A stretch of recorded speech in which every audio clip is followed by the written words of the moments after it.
Alright, so today we're going to be having a look at the RX 9070 XT versus the 5070 Ti in the Elder Scrolls 4 Oblivion Remastered, and currently we are running at 1440p with hardware Lumen Ultra enabled, native resolution, DLAA on the Nvidia side and FSRAA native on the AMD side. Now I'm testing this with a 7800 X3D. I'm running Windows 10 for this test, and 32 gigabytes of DDR5 6000 CL30 memory, and that's pretty much it. All the specs can be found in the description, but you can see that the performance is pretty much identical between the two here. The AMD does edge ahead slightly, not by a lot, but there is an issue here with the Nvidia side, and that is that there's no ReBAR enabled in the driver for this game, and ReBAR, if you enable it manually, actually makes quite a big difference here. So even with hardware Lumen enabled, we do have software Lumen as well, which we'll test later. But even with hardware Lumen enabled, the AMD card actually edges ahead slightly.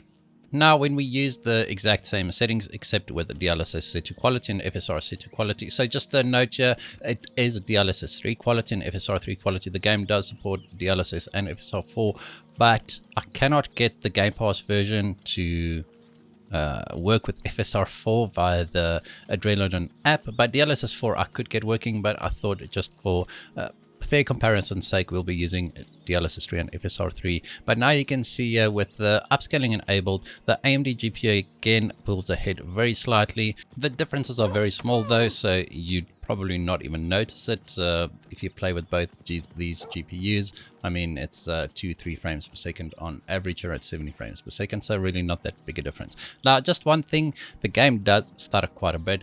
There is a shader compilation step at the beginning when you start up the game, but there's quite a lot of traversal stutter, and it actually is a little bit worse stuttering when you have hardware Lumen enabled. Now currently we have software Lumen enabled. So for software Lumen there's only a high and low, and then for hardware Lumen there's ultra, high, low, medium, whatever.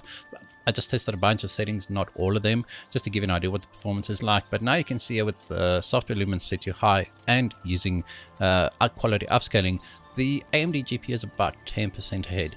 Now you can claw back that 10%.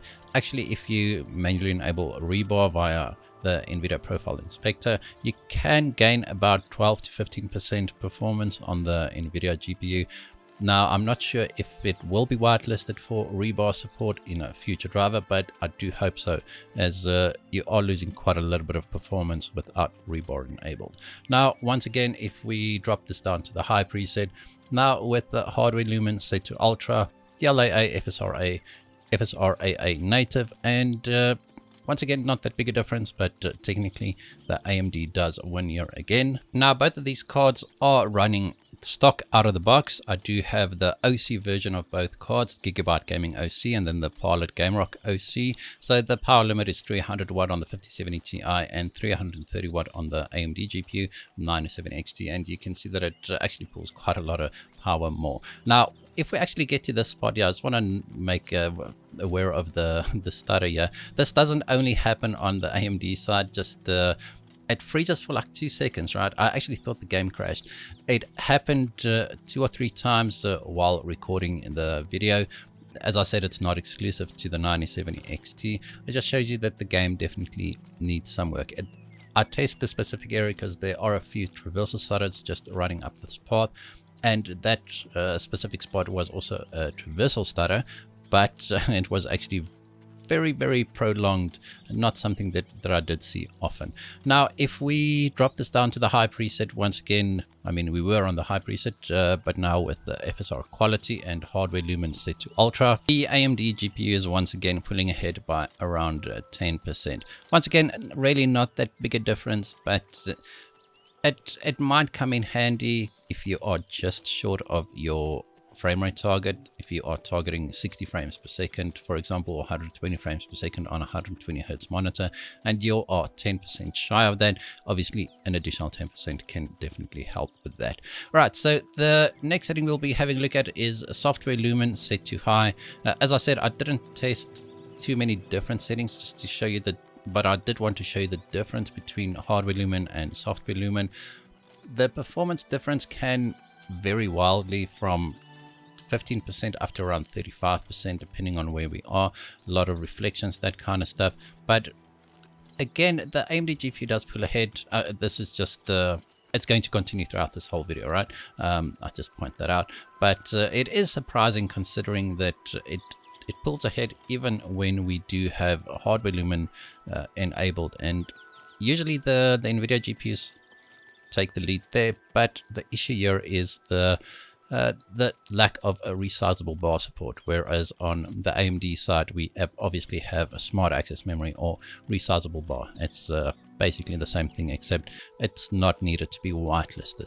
Now, if we enable frames generation here, FSR 3 frame generation is actually a little bit faster than DLSS 3 frame generation. In many games that I've tested, that holds true. Over here, the differences are quite a bit high, like between 30 and 40 frames per second, sometimes even 50 frames per second, right? We'll actually see quite a big difference at 4K as well.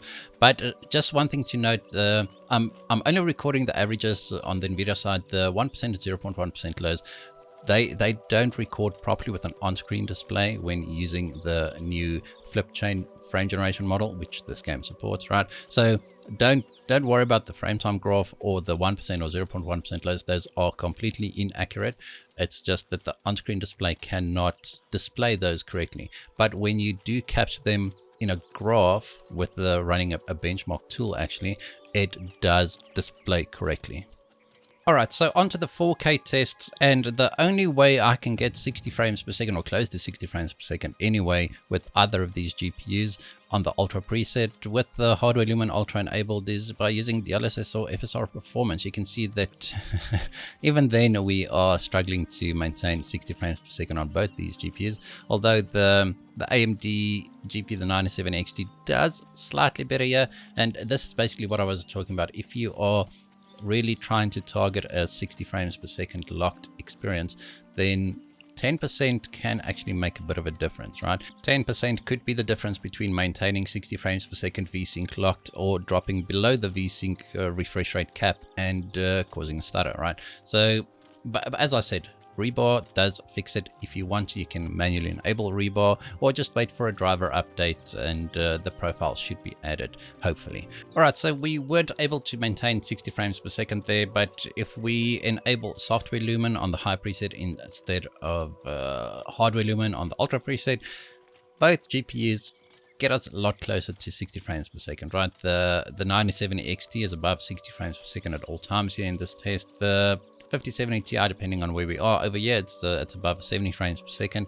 At the start it dropped a little bit below 60, but this is definitely a much better experience, although unfortunately you need to use performance upscaling here. Now if you can get DLSS 4 and FSR 4 to work, now it'll look perfectly fine, right? But the issue is just that the Adrenaline software does not, it sometimes has an issue with Game Pass games, the way the games are installed via the Xbox app. Sometimes even the Nvidia app has issues, but for this specific game, the Adrenaline software does not correctly recognize it to apply FSR 4. Well, that's my experience anyway. Alright, so here we are on the high preset, hardware Lumen set to Ultra, and this basically uses the GPU's RT cores, and this is typically where the Nvidia GPU would pull ahead. And as I said, when you manually enable ReBAR, it does, right? It matches the 9070 XT at the least. And over here you can see that there's around a 10 frames per second difference in the averages.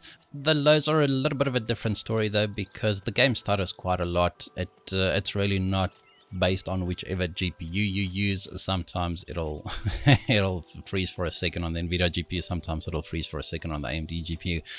During these runs, most of the times it didn't. So the lows, even though maybe in one run the one GPU would pull ahead of the other one, if you do the same run again, the reverse would be true, and it's just purely a game issue at this point in time, right? Now, if you are looking for 60 frames per second without aggressive upscaling, right, we can achieve that by using quality upscaling, but we have to use the high preset and then software Lumen set to high. When we enable hardware RT Lumen here, the game does drop below 60 frames per second at times. So I think this is actually a pretty good way to play the game if you are targeting 60 frames per second, because we're not using aggressive upscaling. We still get the benefits of a decent software Lumen, although hardware Lumen definitely looks better in this game than software. I mean, that's it's usually the case, but reflections especially look a little bit better with the hardware RT Lumen enabled, but the performance cost, I'm not sure if it's worth it, right? Some areas will have a higher cost than others between the two technologies, so my recommendation is to just test it for yourself, see where you settle on, whether it's the performance is worth the visual increase. For me personally, daily driving either of these two GPUs, I'll just be using software Lumen. Now, if we drop this down to the medium preset, we once again have FSR quality here. So the previous setting was a 4K high with the software Lumen, FSR quality, DLSS quality, and this one is just on 4K medium. And you can see we actually saw quite a decent boost to our frame rate here.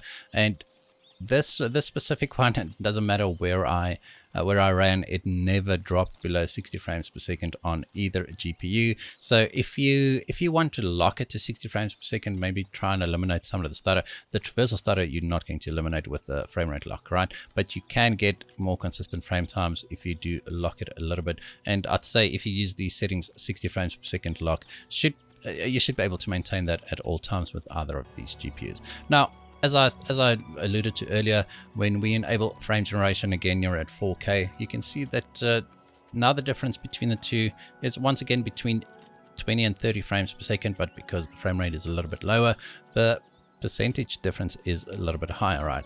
But we are seeing up to 170 frames per second at times here on the 9070 XT. Though I do want to note that I saw the same issue that Avatar had with FSR frame generation, where the smoothness is not really increased. The frame rate shows an increase, but the smoothness does not. And whereas DLSS frame generation definitely increases the smoothness, it does look like 130, 140 frames per second. All right, that's going to be the end of this video. Hope you guys enjoyed it. If you did, hit that like button, hit that subscribe button. And as always, we hope to see you in the next one.